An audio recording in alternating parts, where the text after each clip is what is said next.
Sí, mira, yo creo que ahí está el problema fundamental de este país. Fíjese que yo no vuelvo a discutir con nadie ningún asunto en particular. No me siento a conversar con nadie porque la guagua faltó, porque el pan tiene... No, ya no. No acepto discutirme otra cosa que no sea la raíz del problema. Porque todo eso son extensiones de un problema central. Fíjese, el poder en Cuba no lo tiene ni siquiera el gobierno que no se elige. Porque cuando usted analiza quién tiene el poder realmente, ¿es el gobierno o es el partido? El partido es por designación. ¿Quién es el presidente del comité municipal o sea, del consejo municipal? ¿Es el gobierno o es el partido? Es el partido, el que tiene los grados el que dirige aquello allí. Y usted ve que el del gobierno está sentado al lado y es, sí, no, repitiendo lo que baja de arriba del partido. Y el partido no lo elige nadie. Es por designación los cargos. Entonces, efectivamente, el que ejerce el gobierno en Cuba no es electo por nadie. Porque ni siquiera cuando fuese electo por los miembros del partido no son el pueblo de Cuba. Eso es así. Ahora, si tú analizas las condiciones que tenemos hoy, lo que existe hoy en todo el país, y haces un balance entre lo que se ha construido, y no solo me refiero estructuralmente, sino espiritualmente, culturalmente, lo que se ha construido, y haces un balance real de lo que se ha destruido, me gustaría participar en esa discusión, pero yo creo que se ha destruido mucho más de lo que se percibe. Se ha destruido no solamente las ciudades de este país que están destruidas. Son ruinas. Sí. Usted viaja desde Guantánamo hasta Pinar del Río y usted lo que ve es un país destruido. Destruido. Segundo, se ha destruido el espíritu empresarial del hombre. Se ha destruido completamente. La vocación empresarial del hombre se ha destruido al satanizar, que ahora ellos dicen, no podemos satanizar la palabra negocio como orientación, ¿no? Pero entonces, ¿quién carajo la satanizó? Explícame quién lo hizo, si no fuiste tú que ahora mismo lo estás diciendo que no. Pero es que, ¿quién tiene la posibilidad en el mundo durante tantos años de cometer entonces todos esos errores confesos? Y ahora también, a los no sé cuántos años, emprender como si tuviera pedir un cheque en blanco. Exactamente, dame toda la confianza del mundo que ahora, otros 50 años, voy a experimentar otra cosa, a ver si me parece bien o me parece mal. Mira, yo te digo una cosa. Para mí, lo mejor que existe en el mundo en estas cosas de elecciones es el tiempo fijo de mandato. Yo estoy loco por ver en la dirección de nuestro sacrificado país, más que sacrificado, un guantanamero, un pinareño, un camagüeyano, de los tantos hombres honrados e inteligentes que tenemos en este país, dirigiendo nuestro país. Y cuando pase 4 años y el pueblo está observando, fiscalizando a través de una prensa que no existe en Cuba, porque en Cuba no existe la prensa, existen los portadores de la oficialidad, pero la prensa no existe, de manera oficial. Con una prensa que fiscaliza, que hace realidad todas estas frases de Martí, que no hay monarca con periodista honrado y todas estas cosas. Bien, a los 4 años nosotros vemos que en el país no avanza, que se estanca, que queremos esto y no sucede, que lo demás. Mira, pues se va y elegimos otro cubano y otro, y algún día tenemos que adivinar. Pero además ya el tipo sabe de antemano que tiene 4 años para hacer lo que va a hacer, no tiene la vida entera. Porque si usted sabe que usted tiene la vida entera para hacer ciertas cosas, mira, vamos a tomárnoslo con calma. Pero mi vida también está pasando. La vida mía, la de mis hermanos, la de mi familia, la de mi padre. Y entonces, al final, puede ser que usted invierta mi vida en aprender usted cómo se construye el socialismo, el comunismo. Que te digo la verdad, cuando triunfó la revolución, y esto no lo puede negar nadie porque... menos mal que está grabado, bien grabado en videos y demás. El propio Fidel dijo que esta no era una revolución socialista. Y negó eso en más de una ocasión. Entonces después, bueno, ya todo el mundo sabe que coyunturalmente tuvimos que aguantarnos de ese clavo caliente, ¿no? Y entonces tomamos parte en uno de los dos bandos en que estaba dividido el mundo tomamos parte, dijimos, bueno, no vamos a ser neutrales, somos de este bloque y por tanto nos sumamos al destino de este bloque que nos adherimos, ¿no? Pero cabría analizar si realmente el pueblo de Cuba, como mismo ha expresado la oficialidad, que era casi todo analfabeto, sabía, en primer lugar, porque es que hoy todavía no lo sabe, qué es lo que era comunismo, qué es lo que es socialismo, qué es lo que es esas cosas. Entonces, la gente simplemente apoyó a Fidel. Que te digo una cosa, su actitud revolucionaria de aquellos tiempos no es más que admirable desde mi punto de vista. Si yo hubiese vivido en aquella época, yo hubiera pertenecido al ejército rebelde y hubiera disparado contra los tiranos. Lo hubiera hecho, sin ningún problema. Había que desprenderse de esa banda de ladrones que tenían el país entregado a las mafias de Mayerlanki y a toda esa gente. Había que hacer justicia con ellos. Estoy de acuerdo. Ahora, casi todo lo noble que hizo la revolución, lo hizo en los primeros años de la revolución. Ya después el asunto es recordar año tras año lo que se ha hecho, pero es que en la propia vida humana, y había que analizar psicológicamente cuál es la edad para hacer ciertas cosas, cómo funciona en la vida humana un ciclo en el que usted rinde, hace, participa, no sé qué, contribuye, y después su papel no es ese. A mí me encantaría. Yo realmente no tengo nada personalmente contra los líderes de la Revolución Cubana.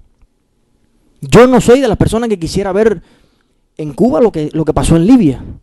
Lo que pasó en Libia, ojo, en términos de cómo sucedieron ciertas cosas, y por ejemplo que Gaddafi no fue juzgado, fue asesinado, y todos esos extremismos bárbaros no los quiero ver. Para nada. Me opongo a eso. Ahora, yo quisiera ver un gobierno instaurado en Cuba, elegido por el pueblo, y quisiera, no sé qué papel, tal vez Fidel, Raúl, no sé qué, pueden dedicarse a lo que están haciendo. Por ejemplo, Fidel escribiendo y sus seguidores leyéndolo, y así, ya en su retiro, todo el mundo ya conoce el papel que jugó en la historia y demás, pero no es el momento de que ellos sigan protagonizando la historia de Cuba eternamente. Tú sabes, Eliezer, que hay un punto en estas cosas que están ocurriendo, que yo creo que hay que señalarlo, y es evidentemente estos dirigentes sí saben y están tratando de hacer un tipo de transición. Sin embargo, el tipo de transición que se está manejando, desde mi perspectiva, para nada es el tipo de transición más conveniente para nosotros.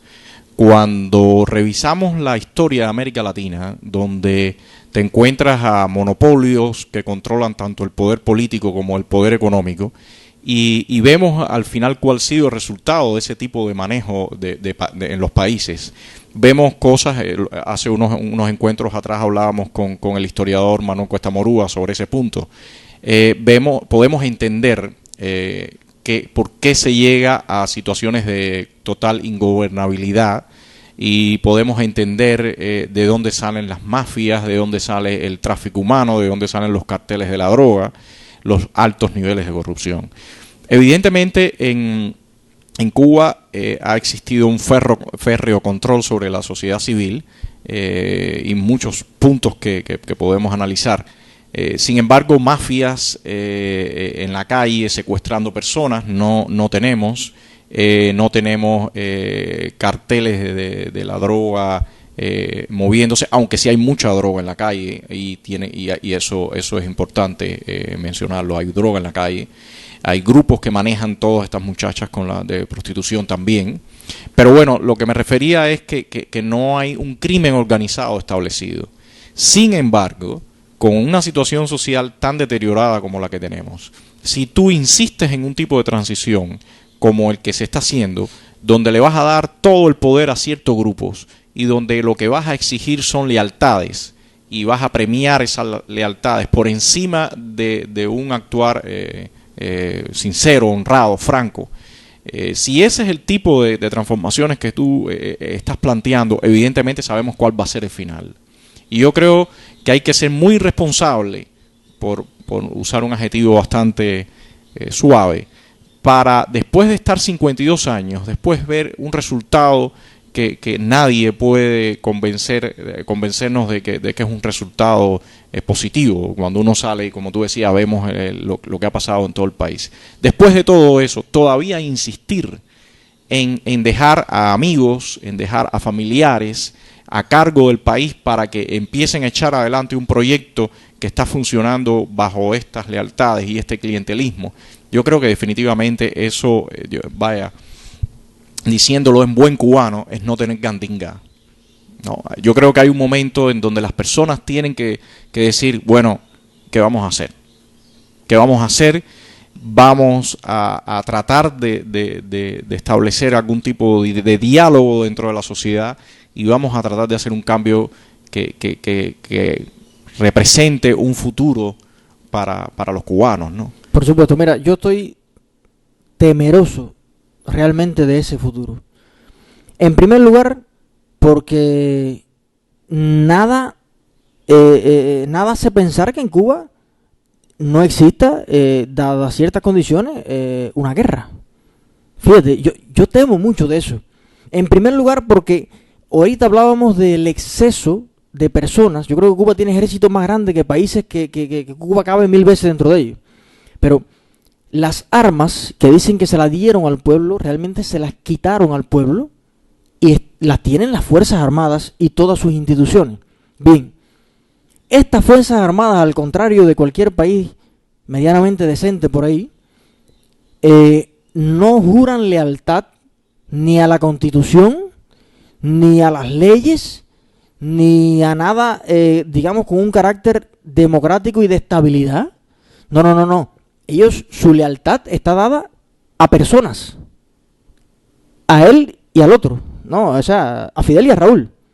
Y una vez que no esté su claro liderazgo, entonces, ¿de quién se apoderará del poder con todos esos grupos armados? Y además que sabemos que en todo ese generalato y demás, aunque hay esa aparente coincidencia, yo no creo en la coincidencia, y menos cuando de poder se trata, y de perder o ganar todos los privilegios que se han vivido tanto tiempo.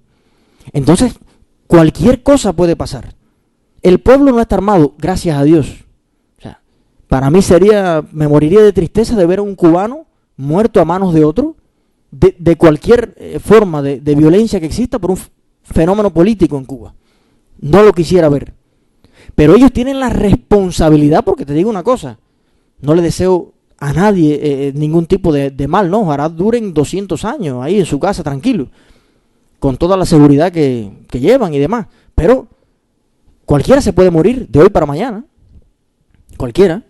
Y entonces no haber dejado garantizado un sistema democrático, un país organizado, que se sepa lo que hay que hacer en cualquier término, eso es un gran problema. Porque simplemente la gente queda desorientada. Y los que sí están muy al tanto de las cosas, porque cuando vemos todos estos casos que no se publican la mayoría, y si se publica al final es lo que sucede, la sanción, pero no los hechos al detalle, cuando vemos todos estos casos de corrupción en los altos niveles administrativos de la dirigencia que roza los negocios y el dólar y no sé qué, yo pienso que estamos viendo una tendencia a que la gente se está preparando.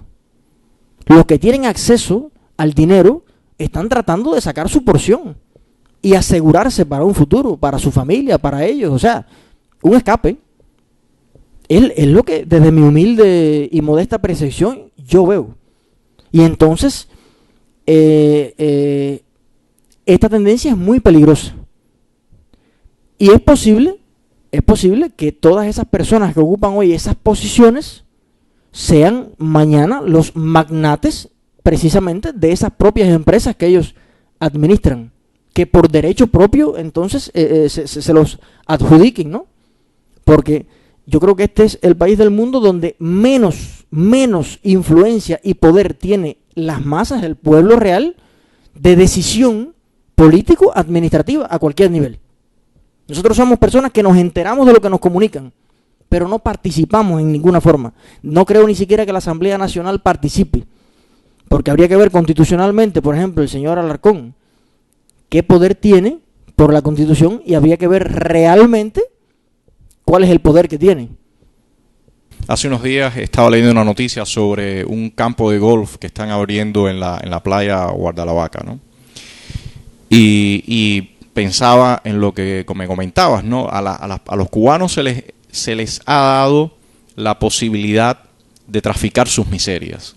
Sin embargo, cuando lees la página donde anuncian este campo de golf, estamos hablando de una inversión de más de 400 millones de dólares y una inversión grande, muy grande, con todos los lujos. Sin embargo, lo que se le está ofertando al cubano es patético. Lo que se le está ofertando al cubano es patético. Realmente creo que es muy importante que todas estas cosas que estamos hablando empiecen a ser parte del debate de los ciudadanos cubanos, de los individuos, de todos aquellos que les interese vivir en Cuba en el futuro, ofertarle un futuro a sus familias y tener una vejez al menos tranquila. Sin embargo, lamentablemente no vemos en ningún canal de televisión, no vemos en ningún medio de prensa ninguno de estos debates sobre estos puntos, y sí vemos una retórica que atormenta, ¿no?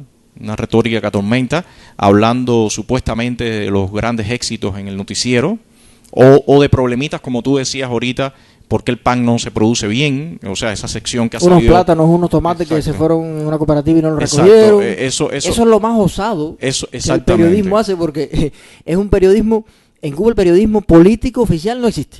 O sea, no hay periodistas que se dediquen al tema político, que yo creo que en el mundo es lo más candente, ¿no? Que no, existe. Eso, nunca tú ves ninguna noticia en un periódico de que se echaron a perder unos tomates. Para nada. Y cuando ves un análisis, casi nunca es personal, ¿no? Es lo que te decía antes, la gente no tiene personalidad política. Y déjame decirte que, a mi juicio, las personas en Cuba, yo le decía a un amigo el otro día que yo creo que la especie cubana ha mutado. Como tal vez en mayor medida ha mutado también la población norcoreana. Porque si estamos claros científicamente de que el cerebro evoluciona en la medida de la información que procesa, en la medida en que se universaliza el pensamiento y una serie de cosas, si usted coge un niño desde chiquitico y le transmite por un tubo esa doctrina pensada, esa información exacta como alguien quiere que sea transmitida, ese hombre cuando cumple 20 años es un hombre, además de ajeno al mundo, una persona cuyo cerebro está fabricado. O sea, es un autómata. Yo le ponía el ejemplo en una conversación hace poco, algunos amigos, de algo que me leí de una profesora china que dio clases en China y después dio clases en Alemania. Y decía, ahora es que yo me doy cuenta del atraso mental que tenemos nosotros en nuestros países. Yo le daba clase a 50, 100 alumnos chinos, no lo sentía ni estornudar. Lo que yo decía lo copiaban, así mismo lo repetían, y esa es la verdad. Nadie me la cuestionaba. Ahora vivo en Alemania, repaso a 2, 3, 4 niños y no puedo con ellos. Porque yo digo, esto es blanco, y me salta uno por allá y me dice, con su respeto, profesora, yo pienso que es negro. Yo me leí en internet esto y esto y esto, y tengo un libro que dice aquello otro, y mi papá dice, y explíqueme, ¿por qué dice usted que eso es así del color que usted dice? Y ella misma estaba obligada a prepararse, a investigar, y había llegado a conclusiones de que sus propios conceptos no eran siempre correctos, ¿no? Porque ella también los aprendió así, ¿no? Verticalmente. Entonces, esa diferencia entre un niño y un niño, de lo que podemos decir un país universal, marca una diferencia en la actitud de los seres humanos cuando son adultos. O sea, nosotros estamos acostumbrados a ir en masa por ahí para allá, a apoyar una cosa, no siempre se sabe ni lo que es, pero es para allá por donde hay que ir, no sé qué, y la gente no tiene una personalidad propia, una opinión propia. Yo he sido una persona siempre ajeno a la opinión de la mayoría. O sea, no me preocupa. Durante no se sabe cuántas votaciones en mi grupo y demás, mi mano es la única. Bien, yo opino de esta manera, todos los demás de la otra, eso no me preocupa. Pero creo que una garantía de vivir con tranquilidad es usted, por su propio raciocinio, por su propio juicio, ver las cosas y procesarlas en su cerebro y opinar sobre ellas, actuar en función de lo que su raciocinio le indica. Un ciudadano ubicado en un país de lo que yo le llamo países cuyas fronteras cada día tienen menos sentido, países universales. Yo vivo, por ejemplo, en el enemigo, en Estados Unidos. El gobierno me está diciendo que no mataron a ningún civil hoy en Afganistán. Bueno, yo puedo quedarme con esa versión. Digo, bueno, está bien, pero puedo tener la inquietud de ir a internet, comunicarme con Al Jazeera o con cualquier medio alternativo o ver en YouTube un video subido por cualquiera de un celular y puedo contrarrestar esa realidad. Allá me están diciendo que sí, que mataron 10. Obama me está diciendo que no mataron ninguno. Bueno, yo hago un balance de la realidad que estoy viendo y tengo un juicio propio de lo que está pasando. Bueno, alguien está mintiendo y así. Pero si usted vive en un país donde el único acceso a la información que tiene, digamos, es el noticiero nacional, es el gran no sé qué, alguien ve las noticias del mundo entero y me las explica a mí en la mesa redonda. Yo no formo parte de la población más culta del mundo. ¿Por qué tengo yo menos capacidad que cualquier persona del mundo para hacer mis propios análisis de las noticias y demás? ¿Por qué tiene que explicármelo a alguien en una reflexión? Tiene que explicármelo a alguien. Yo quiero oír el discurso de Obama en vivo. Yo quiero oír el discurso de la primera ministra de Alemania, de Merkel. Yo quiero oír a Sarkozy. Yo quiero oír a Charabasat, de Siria. Yo quiero mirarle a la cara a esas personas. Quiero tener la opción de creerles o no. Yo quiero leerme todo lo que está publicado en el mundo. Tengo unas ansias de información enormes. Prefiero, quítame la comida, pero no me quites la información, porque dejo de ser humano. O sea, la parte que nos hace humanos en sí es del cuello para arriba. El estómago lo tenemos compartido con los cerdos, con los bichos, con cualquier cosa. Entonces no puedo dejar de alimentar mi cerebro. Y por tanto necesito estar en línea con el mundo. Yo veía, fíjese la pobreza mental de este individuo que ya ha mutado, que es una especie nueva.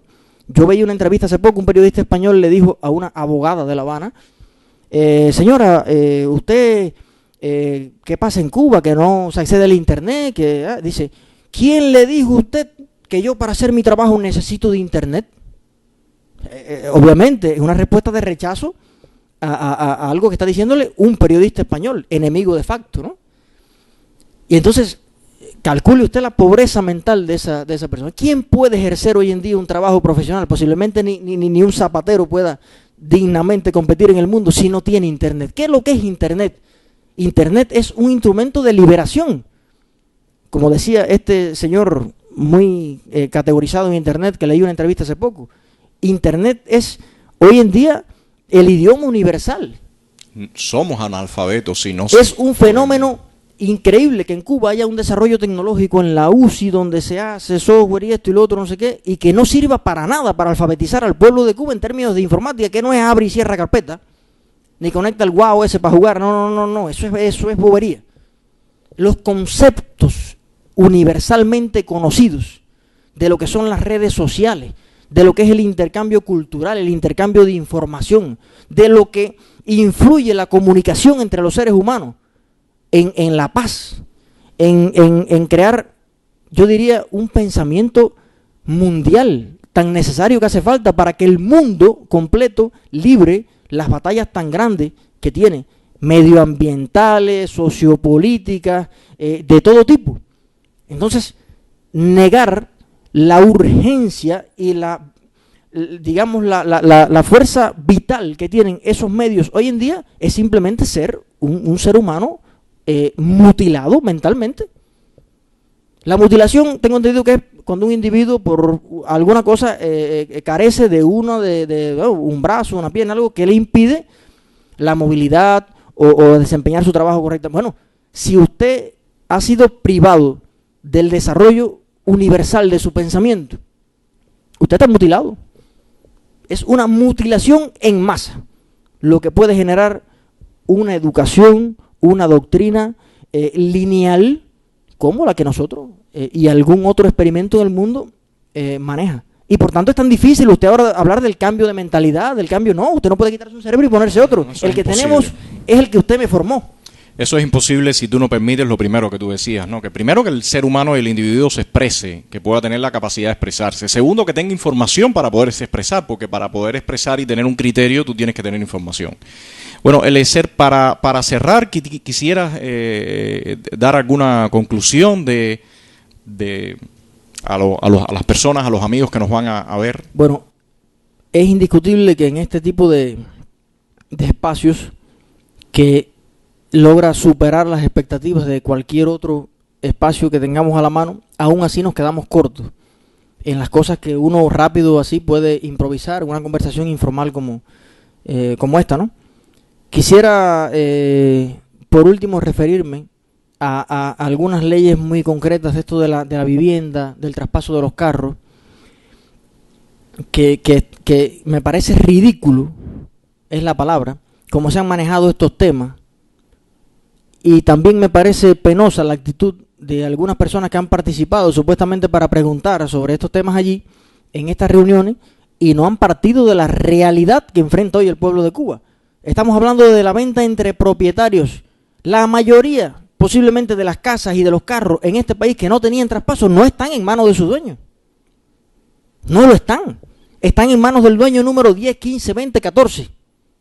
Y entonces usted, para organizar este inmenso desorden que existe en todo el país, usted tiene que partir de la realidad concreta en la que está, no de una realidad inventada, ¿no? Ya los dueños no tienen la casa, los dueños no tienen los carros. Y ahora entonces los que tienen en su poder, que compraron un carro o una casa hace algunos años, e incluso la compraron y la vendieron, una cosa que debió ser normal siempre, porque el error fue de ellos, no nuestro.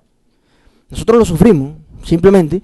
Ahora tienen que inventar 70 traquimañas, darle dinero a los dueños originales, buscarse una serie de problemas, ofrecer sumas grandísimas para que alguien le legalice un bien que tiene hasta menos valor que ese dinero que está pagando. Yo creo que hay que instrumentar esa serie de leyes y de cosas basados en la realidad que tenemos. Y no simplemente esa camisa de fuerza de que no, es entre propietarios, estas cosas, no vamos a legalizar ilegalidades. Bueno, entonces, ¿cuál es el objetivo? Yo creo que no es que no van a legalizar ilegalidades, es que el objetivo central de este asunto es precisamente eso: montar sobre un marco legal a toda esta infraestructura de negocios de todo el país que ya es ilegal hace muchos años. Y que aparte, según mi perspectiva, lo ilegal es que el dueño de las cosas no pudiera hacerlo. Exactamente. O sea, ese es el punto le ilegal. llamamos ilegal a la actitud que ha asumido la gente de este país, que son seres humanos y que desde que el ser humano existe como ser humano ha intercambiado tu hacha por mi piedra, mi manzana por tu mango. El intercambio de bienes y servicios entre los seres humanos es tan viejo como la propia civilización. Entonces, si usted vino y de una manera absurda puso un grupo de ley, hizo un grupo de cosas, mire, asuma usted el trabajo ahora con sus instituciones y con sus cosas de lo que hay que organizar, pero no ponga contra la espada y la pared a la gente que al final hizo simplemente lo que siempre debió hacer de una manera normal, porque yo soy de los que creo que la gente, entre hacer algo ilegal y algo legal, siempre prefiere dormir tranquilo, hacerlo legal. Y la mayoría de las ilegalidades que cometemos todos hoy en día, porque estamos obligados, los 11 millones de cubanos en este país, todos los días cometemos ilegalidades.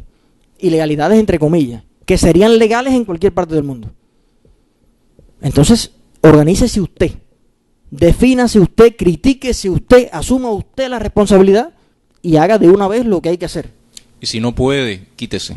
Sí, por lo menos no estorbe. Sí, está claro. Porque es casi, yo una vez estaba pensando pintar un cuadro, ¿no? Algo así, que sería una piscina, todos los pececitos debajo, pero que la piscina arriba tiene una capa protectora, ¿no? Una barrera, que usted sabe que el aire está ahí arriba, quiere salir a respirarlo, pero por mucho que se impulse, choca y cae desmayado al fondo, ¿no? Está esa barrera ahí y por lo menos está bien. ¿Qué es lo que quiere la gente? ¿Respirar? Bueno, quite la barrera. Quítela. Yo pienso que el ser humano, y en especial el cubano, que no creo en eso de que el cubano, que sí es más vago que el otro, sí, heredamos algunos fenómenos latinos, de holgazanear un poco, hablar un poco de basura en una esquina, todas esas cosas, bueno, está bien, pero ¿por qué será? Bueno, pero los cubanos fuera de Cuba. A eso me refería. ¿Por qué será que los cubanos, en mi barrio, lo que aquí se llamaría escoria, sale para cualquier país y no tiene que ser Estados Unidos, que está la ley de ajuste cubano, no, logra ir a Panamá, a Noruega, a donde vaya? Cuando viene al año, a los 2 años, es un señor más apegado a la ley. Fíjese, porque esos sistemas, yo no sé de qué manera, educan a la gente. Viene más fuerte, más gordo, más rosadito, más joven. Tiene y se puede ver en las fotos, en los videos, una calidad de vida superior. Trabaja, es lo más importante, como un mulo, tiene 2, 3 trabajos, cuando aquí no tenía inspiración ni deseo de tener ni siquiera uno. Porque cuando usted desvirtúa el sentido original del trabajo, la importancia que tiene el trabajo en la vida del hombre, no la tiene en Cuba. Por tanto, no le exija a la gente que tenga deseos ni que quiera trabajar. Y todo esto de eficiencia, control, más exigencia, eso es simplemente una cosa para partirse de la risa. Ese no es el asunto aquí. Eso es demagogia. Sí. Entonces, da la impresión, a veces yo pienso, da la impresión de que las personas que tenemos dirigiendo el país también son de esta gente que no viven en Cuba. De paso, económicamente y en toda su infraestructura a su alrededor, es como si no vivieran, ¿no? Y además hace tantos años de eso, porque si a usted lo eligen presidente mañana, usted sale de la calle, tiene una noción muy concreta en sus propios ojos de lo que está en la calle, y por tanto, usted ejerce, liderea, dicta leyes, medidas, acorde a esa vivencia que la trae en la piel. Ahora, si usted no roza la calle, hace toda una vida. Y si la roza es con 20 anillos que lo alejan de la población común, ¿no? Aunque puede hacerse todos estos juegos de cámara de usted abrazar a una persona y no sé qué, y toda esta historia tan preciosa y tan bonita que nos hace llorar a veces cuando lo vemos en televisión y no sé más. Pero ¿desde cuándo la dirección de Cuba no está en el cañaveral? No está en la industria, no está en Jobao, en Puerto Padre, en Yatera, allá en los municipios, viendo qué es lo que se hace, viendo qué es lo que se fabrica, aportando allí, mirando las cosas con sus manos. ¿Desde cuándo la dirección está en La Habana? Y no en La Habana de la calle, digamos, en ese búnker en La Habana, porque además, si vemos también estadísticamente de los presidentes de todos los países, cómo viajan por el mundo, yo creo que los de Cuba son los que menos viajan. No tienen roce con el mundo, pero tampoco tienen roce dentro de la propia Cuba. O sea, tiene que ser un acto de un 26 de julio, no sé qué, que va a Santiago, pero siempre dentro de la burbuja. Entonces, hace falta ya. Fíjese, yo no creo ni en las recetas de alguien que esté resentido, de los ex batistianos estos que hablan, no sé, que del extremismo de Miami, mira, yo creo en una Cuba que es capaz de solucionar sus problemas desde Cuba, pero no desde el oficialismo. Una de las cosas que han ocurrido acá, cuando tú me hablabas del extremismo de Miami, evidentemente, y de los batistianos, uno de los programas que tengo en mente hacer es precisamente sobre la historia. Y me interesa mucho el periodo del 58, 59, 60. Porque se ha usado y se han hecho muchas generalidades que nos han hecho mucho daño, sobre todo mucha gente joven, de tratar de poner en el mismo saco personas que no estaban en el mismo saco. O sea, el laboratorio político que no fue lo mismo, antes, no fue así. lo mismo los batistianos, la gente que pertenecía al grupo de Batista, la gente que tuvieron decisiones importantes en eso, a muchos comerciantes, incluso grandes comerciantes que dieron aportes importantes monetarios a la propia revolución. Buenos empresarios, gente seria, sí. Ese es un tema que es muy interesante, que quiero tocar con historiadores, con especialistas en este punto, porque creo que hay que ir desbaratando un mito que se ha creado, que al final lo que hace es dividir. Sí, mira, déjame también, ya que tú lo aclarar también, que a lo que me refiero es a que, mira, yo estoy consciente que los obreros más eficientes que tiene Cuba son los exiliados. En Cuba nadie produce nada. El respiro de la economía está claro que está en aquellos sacrificados que están en Miami o en cualquier otro país trabajando el triple para poder mantener su familia aquí en Cuba, los zapaticos del niño para la escuela, la mochila, no sé qué, todos los días son correos, mándame esto, medicina, de todo. Entonces, esas pobres gente que están allá trabajando muchísimo, rompiéndose el lomo, tienen tanto mérito como el cubano más sacrificado que tenemos aquí en Cuba, ahí arando con los bueyes en el campo. Y deberían tener tanto derecho. Y tienen, por supuesto, toda la participación del mundo. Yo lo que digo es que tal vez no es lo que más me gustaría, un poco algunas actitudes que cada vez creo yo que tienen menos respaldo, incluso allá en el propio Miami. O sea, algunas personas que liderean algún tipo de organizaciones y de cosas, pues fíjese, aquí se dice, por ejemplo, que la oposición en Cuba, que también es otra cosa, está la oposición tradicional, esta que ha habido siempre, que yo no me disgustaría conocer alguno, pero que personalmente no los conozco. Pero bueno, aquí se argumenta mucho que esas personas allá financian todo esto que sucede aquí, ¿no? Yo no conozco, incluso en Cuba, ningún proceso revolucionario que se haya hecho sin ayuda o apoyo del exterior. No lo conozco. Todas las expediciones de armas, no sé qué, porque entonces habría que decir que los tabaqueros que ayudaban a las causas de la guerra de independencia en Cuba era la mafia de Miami en aquel momento.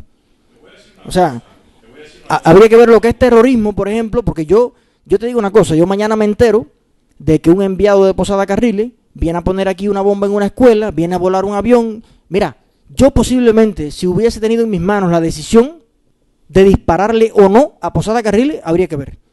O sea, yo tengo participación en cualquiera de esos temas y no entiendo con eso. Para mí cualquier acto de esto de vandalismo, terrorismo, daño a personas inocentes, esos ametrallamientos en las costas de Oriente y todas esas cosas a mí me parecen simplemente actos de barbarie. Eso es una cosa. Y otra cosa es pretender que usted llegue a un país, radicaliza una serie de medidas en que independientemente de cómo obtuvo los bienes una persona, usted la despoja de todos los bienes. Personas que tenían farmacias, pequeñas bodegas, negocios, que funcionaron toda la vida y que fueron empresarios normales, serios, sacrificados, trabajadores, inteligentes, algunos. Usted despoja a todo el mundo de eso. Ellos, al no tener oportunidades aquí, emigran, tienen obviamente sus diferencias ideológicas, políticas, de todo tipo, pueden tener resentimientos, rencores y demás. Bueno, es normal. Donde pasó un proceso tan radical como pasó en Cuba, es normal. Pero ¿qué pasa? Que nuestro laboratorio político trata de asociar a esos actos, fíjese, te pone, por ejemplo, un periodista independiente en Cuba, que obviamente nadie le va a dar trabajo en ninguna institución oficial cubana, pero tiene que comer, tiene que sobrevivir, tiene hijos, tiene familia, tiene que vestirse, ¿no? ¿De dónde va a sacar el dinero? Bueno, él se dedica a escribir, a hacer periodismo. El medio que publica sus artículos tiene que pagarle, está claro. O alguien tiene que de alguna manera patrocinarlo para que pueda escribir, porque los sesudos oficialistas, para escribir y tener tiempo de hacer todos esos análisis de las ballenas y de todas esas cosas, también alguien tiene que garantizarle la comida, la ropa y los zapatos, a ellos y a los hijos y a todo el mundo. Y terminamos garantizándoselos nosotros, ¿no? Terminamos, exactamente, ese sí sale del lomo de nosotros. Allá sale tal vez del lomo de otra gente, ¿no? Que decide invertir su dinero en lo que él cree más justo, porque no podemos pensar que la razón existe solamente de este lado. Eso está claro, ¿no? Y entonces, ¿cuál es la estrategia? Vincular a todo el mundo. A lo mejor sale mañana en la mesa redonda, no sé, cualquier cantidad de cosas, vamos a ver, no sé, sobre mi persona. Independientemente a que fueran reales o no, ya quedan publicadas en el país. La gente la ve y ya, Eliezer Ávila es un monstruo, ¿no? Y al final yo también puedo decir, como Fidel dijo en algún momento, pruébame que tengo $1, pruébame que alguien me ha pagado $1 para yo expresar lo que siento y lo que tengo en mi pensamiento. A mí, yo sigo una fina línea muy al medio. O sea, yo ni estoy plegado a nadie, ni repito palabras de nadie, ni nadie pone en mi boca ningún pensamiento que no sea el mío. Yo lo que creo es que coincido en pensamiento, y me lo demuestra la realidad práctica, con la inmensa mayoría de los cubanos. Y por tanto, de alguna manera, si a algo estoy apegado, es a el pensamiento actual de mi generación, de una generación más arriba, de los 30 y los 40 años ya, y también, ¿por qué no?, de muchas personas que vivieron incluso ambos regímenes, y de gente incluso que ocupa cargos hoy en las estructuras superiores y que por un problema de esto de no buscarse problemas y de toda esta historia simplemente no lo manifiesta, pero lo piensan también. Si con algo coincido es con ese pensamiento general. Y entonces obviamente yo sigo queriendo un país independiente, Yo sigo queriendo un país con autodeterminación, un país con seguridad, donde puedan crecer y morir felices las personas sin que exista eso que tú mencionabas, ni las bandas organizadas, ni el crimen, no sé qué. O sea, yo sigo queriendo un país con acceso a la salud, a la educación, a todas esas cosas, está claro. Pero yo quiero un país democrático. Yo quiero un país donde la gente participe de las decisiones que se toman en el país. Yo quiero un país donde cada cierto tiempo otro cubano elegido por el pueblo tome las riendas del país y experimente cosas que ni siquiera nuestro cerebro nos da desde esta silla para pensar. Yo creo que esta isla, ubicada en este clima envidiable, en esta posición del Caribe, con este capital humano, esta inteligencia que tiene el cubano, que usted va a un basurero, recoge 4 piezas botadas y te arma un carricoche, te arma una moto. Esa gente con condiciones y con posibilidades te hace un carro mejor que la Mercedes-Benz. Entonces, yo quiero un país que de alguna manera todo ese capital, esa riqueza espiritual, mental, profesional que tenemos, pueda explotarse al máximo. Las personas puedan crear al máximo de sus capacidades, de su trabajo. Obviamente con todos los sistemas reguladores que existen para que aporten a la sociedad los impuestos que sean justos. Como funcionan las sociedades normales. Claro, una sociedad normal, porque la gente toma como referencia el capitalismo de las repúblicas estas de por aquí abajo, que es un capitalismo basado en las mafias, en la droga, en los poderes estos oscuros y la delincuencia y los tiros. No. Que como te decía ahorita, se puede parecer mucho lo que nos están proponiendo a eso. Claro, pero ¿por qué alguien también no le explica a nuestros niños, a nuestras escuelas, que existe Canadá, que existe Alemania, que existe un Japón, que existen 1.000.000 de ejemplos en el mundo Dinamarca, de un capitalismo que para países mí, bálticos que para mí está más cerca del comunismo que nosotros, que estamos a millones de años luz? Porque para mí un país que usted levanta un teléfono y moviliza una brigada de bomberos para bajar un gato a una mata, hay que ver. Fíjese que usted está haciendo alpinismo en un lugar y tiene un celular aquí y con la lengua logró apretar un botoncito y tiene un helicóptero ahí arriba para rescatarlo. Hay que ver. Un país donde usted no puede expulsar a un obrero a la calle así como así, porque tiene que indemnizarlo, tiene que pagarle, tiene que haber una razón justa. Un país donde llega un emigrante, como tantos emigrantes cubanos que llegan a todos esos países y recibe una ayuda, recibe un estímulo, se le gestiona mediante un centro de ayuda, eso, un trabajo, un apartamento, una vida digna. Entonces, ¿qué es eso? ¿Eso no es capitalismo también? Un país donde existen cientos de instituciones no gubernamentales que se dedican a hacer estudios de todo tipo y a mostrar una realidad que obviamente nosotros resumimos de esa realidad del mundo todo lo negativo y te lo ponemos en un noticiero y dice, coño, el mundo está del carajo. Pero es que ellos publican su realidad. Todas las cosas que Cuba prueba en muchos sentidos de Estados Unidos y demás son documentos que ellos mismos desclasifican, porque está en su democracia instaurado que tienen que mostrar esa información cada cierto tiempo al público. Bueno, dime tú que desclasificar a Cuba todos los secretos que tuviera, que aquí funcionara igual y que todo el país tuviera acceso mediante la prensa a todas esas cosas y a todo lo que sucede aquí. Porque obviamente allá con una AKM y aquí con un cuchillo hay quien mata a unas cuantas gente en un lugar. Se dan unos carnavales y hay 7, 8 muertos. Hay violencia, hay fenómenos sociales muy parecidos a lo que existen en otros países por debajo del telón, invisible a la prensa, pero que todos los cubanos sabemos que existen, pero no lo tenemos reflejado en el periódico. Y es precisamente porque no existe esa posibilidad de que todo el mundo hable, todo el mundo publique, todo el mundo manifieste lo que pasa, y por tanto, si usted no reconoce que un problema existe, dudosamente trabajará en su solución, porque ante los ojos del mundo no existe, pero existe. Vamos, yo creo que todo este tipo de cosas que se están haciendo van a presionar, porque al final de la jornada los cambios y las transformaciones no se dan si las sociedades no presionan para que se den. Yo creo que es muy importante. Sí, pero es importante recalcar la responsabilidad que tiene todo el pueblo en general de manifestar lo que piensa, lo que desea. Porque todos los días sigo encontrándome personas que dicen, bueno, yo pienso así, así, no sé qué, pero ¿para qué decirlo? Para que te pongan el pie arriba, para que te señalen, para que entonces mira lo mismo que tú estás viviendo. A mí me ha pasado que he querido hacer contratos de trabajo en una otra escuela o no sé qué, y enseguida me lo hacen hoy y me lo ripian mañana. Y después me entero que alguien fue para allá y dijo que, ¿cómo es posible? Este muchacho lo vamos aquí a contratar y demás.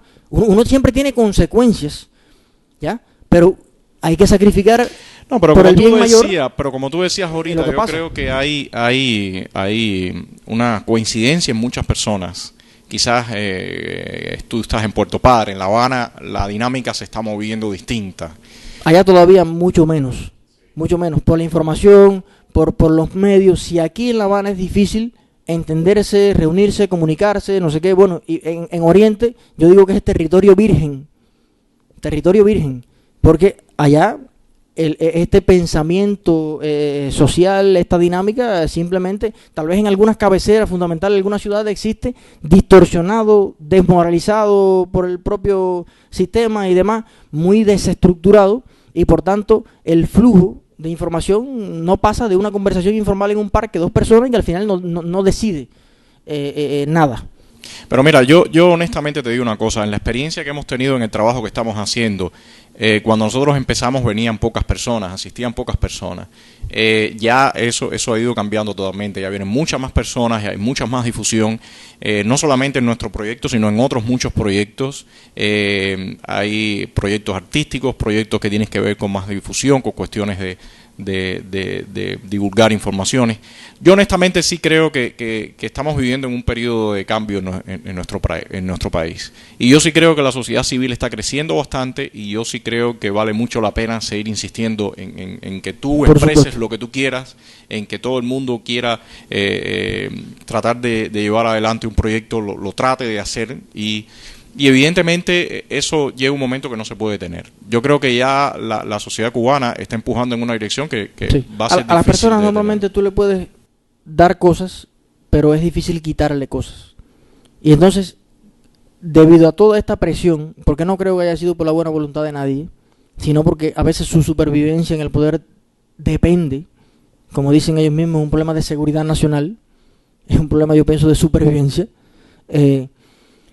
Estas mismas cosas que se le van dando un respiro pequeñito a la gente, simplemente uno las coge, las hace suyas, las aprieta muy fuerte y dice, bueno, esto nunca más me lo van a quitar. Pero quiero otro pedacito más, otro pedacito. Y pedacito a pedacito, yo también creo como tú, que un día conquistaremos grandes cosas. La historia está en qué tiempo tenemos para hacer eso. Eso depende de nosotros también, como sí. tú decías ahorita. Y entonces, o si sea, la gente, cuánto queremos votar de nuestra vida y si la cuánto gente, no como te queremos decía, votar. no participa, porque fíjate, yo no quiero que nadie coincida, no obligo a nadie a coincidir conmigo, pero yo estoy dispuesto a escucharlos a todos. Y yo quiero saber cuántos están dispuestos a escucharme a mí, cuántos están dispuestos a intercambiar. Yo estoy de acuerdo a moldear, a perfeccionar, a madurar cualquiera de mis ideas, cualquiera de mis pensamientos. Yo lo que quiero es que de una vez y por todas nos sentemos a conversar. Nos sentemos a conversar los cubanos. Nos discutamos las cosas de alguna forma. También con los orientales, porque no puede ser que un país lo piense La Habana. O sea, yo creo, y te lo comentaba ahorita, que los que hacen ciencias sociales en Cuba tienen que ir a Oriente. Deben ir a los campos de Oriente. Deben ver cómo se vive allí, cómo viven los guajiros, cómo viven, porque al final toda esa gente de Oriente también, digamos que si alguien tiene una venda en los ojos, la venda más oscura la tiene quien menos posibilidad de luz tiene. Y si el sol nunca sale para allá, me refiero a todo este mar de información y de las cosas que la juventud hace, simplemente la gente no sabe a qué atenerse y por tanto no participa. Pero creo, también me parece que es importante para esto que estamos hablando de que la cosa se mueva un poco más rápido, que los intelectuales, y lo digo porque hace poco me leí un dossier que hizo para el Espacio Laical, entrevistaron a Triana, conocido economista, otros muchachos que hablaron realmente, yo creo que impresionantemente bien, estudios muy profundos de cosas y demás, pero como te decía, no le ponen nombre y apellido a las cosas. Seguimos en que aquí datos macroeconómicos, no sé qué, que para aquí, que para allá. No, ya está bueno de eso. Vamos a discutirnos de una vez y por todas la raíz del asunto. El gobierno de Cuba, el liderazgo de Cuba, la responsabilidad de las personas que han creado todo este sistema en Cuba. Vamos a discutir. A mí me parece realmente una lástima que muchos espacios que se pueden aprovechar para discutir, como estás diciendo, con nombre y apellido y ir al grano de las cosas, que se malgasten. Y se malgastan porque sencillamente no se está valorando lo que tú decías, que es la vida de las personas. Yo te voy a decir, en mi caso particular, yo en este momento no puedo salir de Cuba, porque tuve, cuando empecé a hacer estos programas, la disyuntiva de salir o quedarme. Entonces yo decidí quedarme. Pero para mí quedarme implica también, aparte, bueno, una de las cosas más fuertes que implica es que yo no puedo viajar a ver a mi hija. Yo tengo una hija de 4 años y medio, 5 años. Entonces, ¿Dónde vive? En Miami vive en este momento. Entonces, esa hija, tengo otra hija mayor, pero la mayor se puede mover, ya es una muchacha, ya es una joven.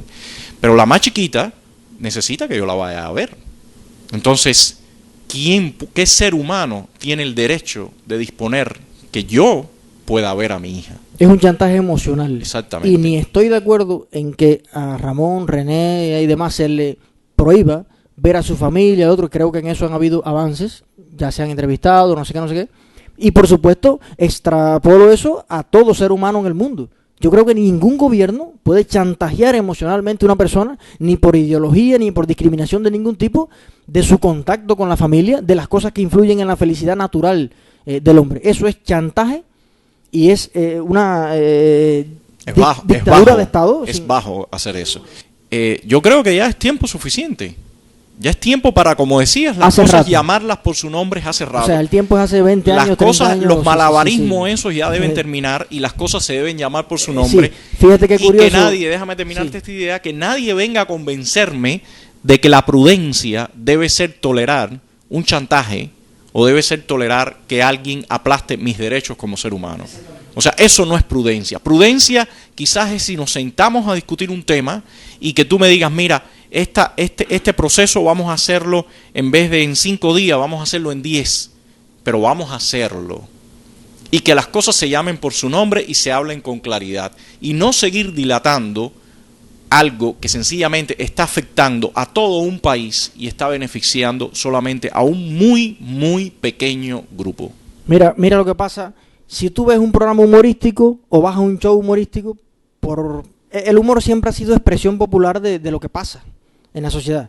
Tú ves cualquier cosa de esta y estás viendo las mismas críticas que, desgraciadamente, en torno de burla para que nos riamos de esa propia situación, estás viendo las mismas críticas que si ves un programa no sé, de cualquier cosa, que si hablas con cualquiera, los cantantes, no sé, si oyes a Buena Fe, si oyes lo otro, o sea, es un mismo son, pero que al final hasta la propia crítica necesaria aburre, porque es que tú criticas hoy, esperando que algo suceda, ¿no? Critico yo, criticas tú, criticas mañana, criticas pasado, lo reflejas en el humor, en el arte, en la pintura, en esto, en lo otro, no sé qué, pero cuando usted se pasa una bola de años transmitiendo ese mensaje, la gente asimilando y además apoyando, que es cierto, todo eso que se maneja, pero al final nada cambia y pasan años y años, no sé qué, hasta el espíritu crítico se desgasta. Es una falta de respeto masiva, que al final todo el mundo maneje los mismos problemas, como tú decías. Yo participé en reuniones de pionero, y participo hace poco en reuniones de la FEU, en reuniones de un CD, reuniones de todo, y seguimos discutiéndonos los mismos problemas año tras año. Por tanto, ya llega a ser irrespetuoso reunir a la gente y hacerlas perder tiempo para discutirse las mismas cosas. Por eso es que ahora, para usted reunir un poco gente en un barrio, tiene que torearlo de vicio. Avisarle 30 días antes, irlo a buscar, quitarle el plato de la comida de la mano, traerlo para acá, ver a quién trae, a este lo cojo por la federación, al otro lo cojo por el cuello de la juventud, no sé qué, y hay que reunir allí 4 personas porque cuando venga el de los ceder, ¿no? ¿Qué va a decir que este barrio? No, la gente no quiere nada de eso ya. Yo estoy seguro, Eliezer, que estas cosas que están pasando van a tener un impacto y tenemos que, como tú decías, empujar para que tenga un impacto mayor. Este programa que hemos hecho hoy y otros programas, bueno, nosotros siempre lo ponemos en DVD para que se distribuyan, los ponemos en internet. Yo voy a hacer todo lo posible, evidentemente no sé si lo reciban o no, pero ahora se supone que lo del partido viene en enero. Yo veré en qué lugares, preguntaré cuáles son los lugares donde se reciben estas inquietudes del pueblo, de la gente común, del ciudadano. Vamos a llevarlos a ver si sirve para algo, aunque evidentemente los ven pero bueno, vamos a llevárselo personalmente y dedicárselo personalmente para que sepan que nosotros, aunque ellos no nos tomen en cuenta, nosotros estamos tratando de tomarlos en cuenta, ¿no? Entonces, mira, te agradezco mucho que hayas estado con nosotros, que hayas compartido todas estas impresiones. Espero que no sea la primera vez. Nosotros organizamos algunos encuentros con público. Me gustaría aprovechar invitarte a alguno que se haga, algún panel público que se haga para que participes en una discusión con otras personas. Será un gusto, un honor tremendo. Y contestes preguntas a los participantes y... Sí, no hay problema. Te agradezco mucho que hayas compartido esto. Mira, yo me siento un cubano más opinando sobre estos temas. No me considero ni un intelectual ni el más informado en ningún sentido. Soy un aprendiz de todo, no soy maestro de nada. Y opino desde la perspectiva de un cubano muy normal. No me gusta que se me tome como referencia de las cosas, ¿no? Porque las referencias están los que más saben de eso en Cuba. Lo que pasa es que a veces los que más saben no dicen nada. Y entonces tenemos nosotros que un poco empujar los temas, ¿no? Pero me siento muy a gusto comunicándome con la gente, discutiendo, oyendo incluso que me digan no estoy para nada de acuerdo con lo que tú dices. Me complace porque te escucho, me escuchas y ocurre ese fenómeno tan bello de la comunicación, que es lo que tanta falta nos hace. Puedes contar conmigo cuando quieras. No, y hay una cosa muy importante, que es que la gente vea los rostros de personas que piensan en Cuba, que sienten por Cuba y que tienen iniciativas. O sea, tú tienes todo